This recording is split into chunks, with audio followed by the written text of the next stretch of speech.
علماء میں نیا خون لے کے آنا ہے، نیا خون لانا ہے نئے ارادوں کے ساتھ. اور جمعیت علماء کو ایک ایسی تنظیم، الحمدللہ جمعیت علماء جو ہے جتنی ہے، اگر اتنی بھی رہے تو بہت ہے، جتنی ہے اتنی بھی رہے تو الحمدللہ بہت ہے، لیکن جتنی ہے اتنی رہنی نہیں چاہیے، اس سے اور بہت زیادہ کام کی ضرورت ہے. ہر میدان میں کام کی ضرورت ہے، اور کام کے افراد مل نہیں رہے. کام کے افراد کو بنانے کی کوشش ہو رہی ہے تو وہ بھی ایسی ٹوٹی پھوٹی ہے. یہ صحیح بات ہے، کام کے افراد نہیں ہیں ہمارے پاس، جو ہیں وہ مصروف ہیں اور وہ اس سے بڑے کام میں ہیں. ہم یہ نہیں کہہ سکتے کہ یہ کام زیادہ بڑا ہے یا وہ کام زیادہ بڑا ہے. تو میں دو باتیں کہہ کے آپ حضرات سے اجازت چاہوں گا. ایک معاملہ ہے، ہرگز مایوس نہیں ہونا ہے، کسی قیمت پر مایوس نہیں ہونا ہے، لیکن مایوس نہ ہونے کے چکر میں بے فکر بھی نہیں ہو جانا ہے. فکر مندی، عزم، جہد مسلسل. اچھا وہ کہتے ہیں جو جس کو بنا دیا وہ ہمیشہ رہے گا. ہمیشہ تو اللہ ہی رہنے والے ہیں، ہمیشہ تو اللہ میں ہی رہنے والے ہیں. جو آیا ہے اس کو جانا پڑے گا، ٹھیک ہے نا. اچھا ہمارے اکابر اللہ تعالیٰ ان کی قبروں کو نور سے بھر دے، ہمارے حضرت سے کسی نے سوال کیا، کسی نے گھر میں بیٹھے تھے تو بھائی عتیق مرحوم نے کہا بس حضرت اب تو آپ کو آرام کرنا چاہیے. بالکل آخری زمانہ تھا اور پیر کا بھی ایکسیڈنٹ ہو گیا تھا، چلنا پھرنا بھی مشکل تھا، ویل چیئر پہ تشریف لے جاتے تھے نماز کے لیے بھی. تو بھائی عتیق مرحوم نے یہ کہا کہ حضرت اب تو آپ کو آرام کرنا چاہیے. تو بڑی ٹھنڈی آہ بھری، بہت ہی ٹھنڈی آہ بھری، فرمایا میاں آرام تو قبر میں ہی ملے گا.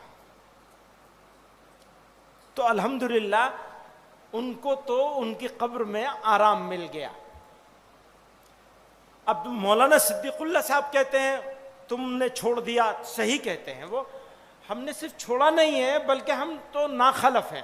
میں واقعہ ہے، بغیر کسی مذاق نہیں ہے، سیریس بات کہہ رہا ہوں. حضرت شیخ الاسلام حسین احمد مدنی رحمۃ اللہ علیہ اپنے آپ کو ننگے اسلاف لکھتے تھے. میں جب حضرت کی تحریر کہیں کچھ دیکھتا ہوں تو مجھے بار بار یہ خیال آتا تھا کہ وہ تو تواضعاً فرمایا کرتے تھے، میں حقیقتاً ننگے اسلاف ہوں. تو ہمارا کام کیا ہے، افراد کسی طرح سے کچھ تیار ہو جائیں، آ جائیں تو ان کے حوالے کر کے اور ہم بحیثیت خادم کے رکن کے جمعیت علماء میں کام کریں. اللہ تعالی ہماری جماعت میں الحمدللہ آج بھی ایسے بہت سارے لوگ موجود ہیں جو اس کام کو ہم سے زیادہ اچھے سے کر سکتے ہیں، لیکن نچلی سطح پہ بھی ہم لوگوں کو تیار ہو جائیں اگلے 4-5 سالوں میں. تو اس کا مطلب یہ ہے چھوڑ کے نہیں بھاگ رہے. یاد رکھیے گا، چھوڑ کے نہیں بھاگ رہے ہیں. ہم سینے پہ گولی کھانے والے ہیں، پیٹھ پہ گولی نہیں کھائیں گے انشاءاللہ. یاد رکھیے گا، بالکل یاد رکھیے گا. مجھے یو پی کی سرکار کے ایس ٹی ایف نے 2 مرتبہ طلب کیا ہے. مقدمہ بہت سارے لوگوں پہ ہے لیکن طلبی میری ہو رہی ہے بس. تو اس بات کو یاد رکھیے گا. ساتھیوں نے یہ بھی کہا کہ تم نہیں جاؤ گے تو بھی کچھ نہیں بگڑے گا تمہارا. ہم نے کہا جتنی مرتبہ بلائیں گے اتنی مرتبہ جائیں گے.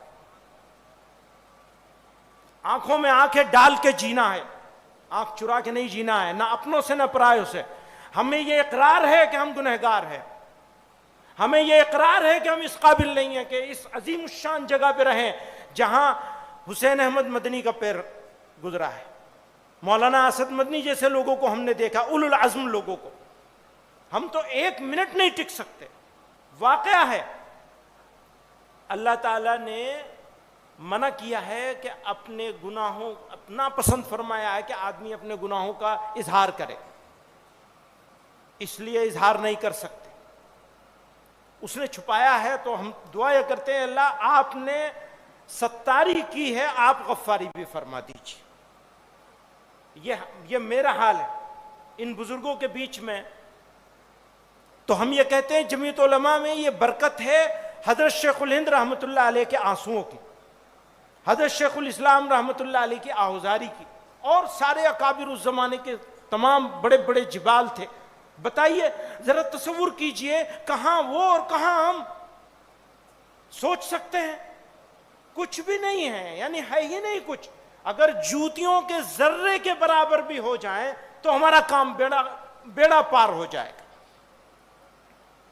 تو میں یہ عرض کر رہا تھا کہ کیسے بتاؤں اس بات کو، کیسے بتاؤں جس بات کو بتانا چاہتا ہوں، کیسے کہوں وہ بات جو کہنا چاہتا ہوں. مجھے ضرورت ہے اللہ تعالی کی نصرت آپ کی شکل میں. اس جمعیت علماء کو، ملت کے ان بے قصور لوگوں کو جنہیں مار مار کے مار دیا جاتا ہے سڑکوں پہ، وہ ہم بھی ہو سکتے ہیں، ہمارے بھائی بھی ہو سکتے ہیں.